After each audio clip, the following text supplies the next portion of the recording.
পঞ্চম শ্রেণীর প্রথম অধ্যায় পর্ব ১ গুণ করি এর অধ্যায়ের আমরা আজকে ১ থেকে ৯ করব। তাহলে আমাদের ফার্স্টের অঙ্ক ১২৩ গুণন ৩২১ গুণ করলে দাঁড়ায় ৩৯,৪৮৩।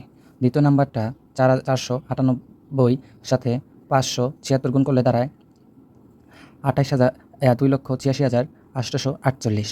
৩ নম্বর অঙ্কে ৪২৮ সাথে ২০৩ গুণ করলে দাঁড়ায় ৮২,৮২৪। ৪ নম্বর অঙ্ক ৩,২৬৭ সাথে ২৪৫ গুণ করলে দাঁড়ায় ৮,৪১৫।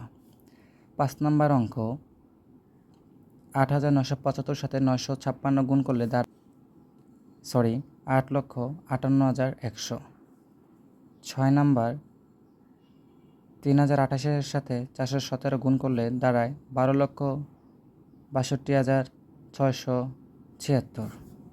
৭ নম্বরে ২,৯০৬ সাথে ৮০১ গুণ করলে দাঁড়ায় ২৩,২৭,৭০৬।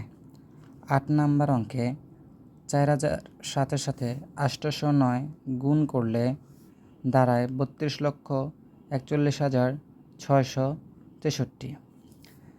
৯ নম্বর অঙ্ক ৭,০১০ সাথে ১৪০ গুণ করলে ৯,৮১,৪০০। ধন্যবাদ বন্ধুরা, তোমরা সুন্দরভাবে অঙ্কগুলো করবে।